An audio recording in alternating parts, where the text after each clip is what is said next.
कूप्रम metallicum homeopathic औषधि कॉम्पैरेटिव मेटेरिया Medica अध्याय 384, 385, 386 doctor Narayan चंद्र घोष भाग 1। ताबा धातु, पाचन यंत्र, यकृत, किडनी, सेरेब्रोस्पाइनल सिस्टम, न्यूमोगेस्ट्रिक नर्व और रक्त संचालनकारी यंत्रों पर इसकी क्रिया प्रकट होती है और इसीलिए यह गैस्ट्रोएंटराइटिस, पाकाशय अंतराशय, प्रदाह, कामला, एल्बुमेन शुदा पेशाब, अकड़न, आक्षेप, टंकार, वमरन और वैसोमोटर पैरालिसिस इत्यादि बीमारियां उत्पन्न करने की शक्ति रखती है। कूप्रमेट हैजा की प्रधान प्रतिषेधक दवा है। जो लोग तांबे की खान में काम करते हैं उन्हें शायद इसी से हैजा की बीमारी नहीं होती। जिस समय हैजा फैला हो, एपिडेमिक कॉलेरा, उस समय खाली पेट न रहने से 4 इंच लंबी और 4 इंच चौड़ी शुद्ध तांबे की एक चादर नाभि के ऊपर से लटकाए रखने से और ऊनी मोजे में गंधक का चूरा डालकर पहने रहने से तथा लेमनेड या नींबू रस और बीच बीच में कुप्रमेट 30 शक्ति का सेवन करने से जबरदस्त हैजा की बीमारी से भी छुटकारा मिल सकता है। चरित्रगत लक्षण 1।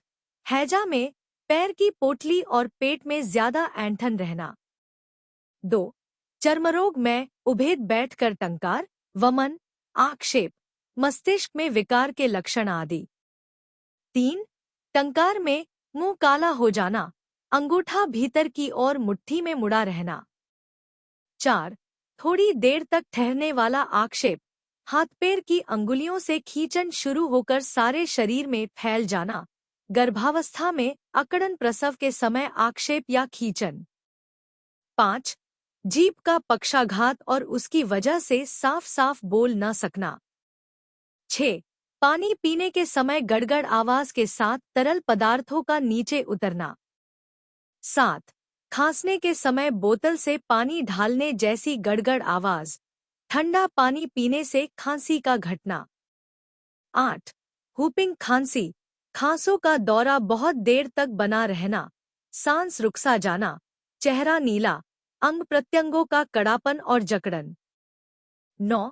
रोगी से बोला नहीं जाना और बेहोश सा पड़ा रहना, होश में आते ही के होने लगना, नकली प्रसव का दर्द।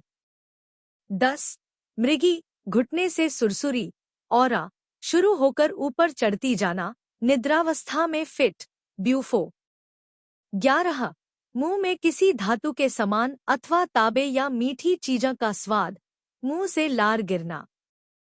खांसी, साधारण खांसी नहीं बल्कि हुपिंग खांसी या आक्षेपिक खांसी, हैकिंग कॉफ, खांसी बहुत देर तक बनी रहना, रोगी की सांस रुक सी जाना, बोलने की शक्ति नहीं रहना, साथ ही चेहरा नीला और देह लकड़ी जैसी कड़ी हो जाना, हाथ पैरों में खिंचाव, कभी कभी बेहोशी सी आ जाना, वमन होना, इस तरह की खांसी में कूप्रमेट फायदा करती है।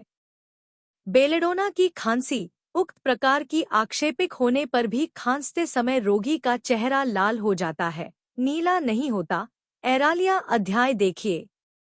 इपिकाक, छाती में बहुत ज्यादा संकोचन, बहुत जल्दी खांसी आना, वमन हो जाना, खांसने के समय गले में साए घड़घड़ आवाज होना किंतु बलगम नहीं निकलना। दमा में इपिकाक के बाद आर्सेनिक की जरूरत होती है किंतु उसमें रात में रोग की वृद्धि, शरीर में दां, प्यास इत्यादि आर्सेनिक के लक्षण अवश्य रहने चाहिए। दमा में, छाती में सर्दी या श्लेष्मा जमा रहे और खांसने के समय चेहरा नीला हो जाए तो कूप्रमेट लाभदायक है।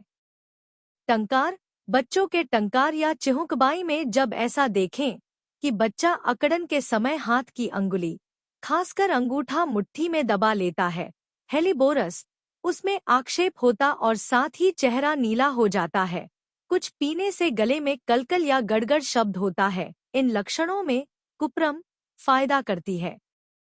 डॉक्टर हिथुजेज का कहना है, कृमि जनित आक्षेप, कॉन्वल्शन, मूत्रविकार जनित आक्षेप, नई प्रसूता का आक्षेप, किसी भी तरह का आक्षेप क्यों न हो, यदि वह हाथ या पैर के अंगूठे से आरंभ हो तो कूप्रम उसकी अव्यर्थ दवा है। यह देखने में आता है कि टंकार या आक्षेप का नाम सुनते ही बहुत से चिकित्सक पहले बेलेडोना का प्रयोग करते हैं। बेलेडोना और कूप्रम के सिवा ओपियम, इग्नेशिया, साइक्यूटा, ग्लोनोइन, कैमोमिला इत्यादि दवाएं भी लाभकारी हैं, परंतु दवा के चुनाव में हमेशा उनके समूह लक्षणों पर ध्यान रखना चाहिए।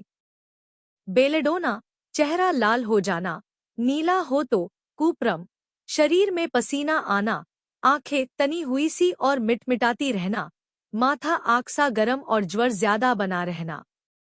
आक्षेप की पहली अवस्था में इस दवा का व्यवहार ही अधिक होता है। ओपियम, मस्तिष्क में रक्त संचय, मुंह गहरा नीला और फूला हुआ, फिट होने के समय खूब जोर से चिल्ला उठना, सारा शरीर कड़ा हो जाना, अंगुलियां अलग अलग रहना। यदि प्रसूता किसी कारण से डर जाए और उसके बाद ही संतान को आक्षेप या टंकार हो जाए तो इससे फायदा होता है। इग्नेशिया, कमजोर और रुग्ण बच्चों के दांत निकलने के समय टंकार तथा एकाएक डरकर या माता पिता की किसी प्रकार की ताड़ना के कारण यदि अकड़न पैदा हो जाए तो यह फायदा करती है। भय, शोक, दुहक इत्यादि के कारण आक्षेप। हेलिबोरस, मुंह हिलाना, दांत दबाना, लेटे लेटे सिर इधर उधर हिलाते रहना। ग्लोनोइन, मस्तिष्क में रक्त संचय होने से उत्पन्न टंकार। ओपियम की भांति इसमें भी दौरा होने के समय अंगुलियां अलग अलग हो जाती हैं और कूप्रम में मुट्ठी बंध जाती है। हायोसियामस अन्यान्य दवाओं की अपेक्षा इसके टंकार में एक विशेषता है। इसमें पहले एक हाथ में खिंचाव होता है, फिर दूसरे हाथ में, इसी तरह एक के बाद दूसरा खिंचाव हुआ करता है। हाथ कांपता है और टेढ़ा हो जाता है, मुंह से फेन निकलता है, रोगी मुंह और मसूड़ों में अंगुली डालता है, खाने में बड़ी तकलीफ होती है, दौरा होने के बाद सो जाता है। एसिड हाइड्रो, कैमो और साइक्यू देखिए। खसरा, चेचक आदि के उद्भेद बैठ जाने के कारण उत्पन्न रोग खसरा चेचक इत्यादि की गोटियां बैठ जाए या थोड़ी सी निकलकर गायब हो जाए और आक्षेप तथा विकार के लक्षण इत्यादि प्रकट हो जाए तो कूप्रम लाभदायक है।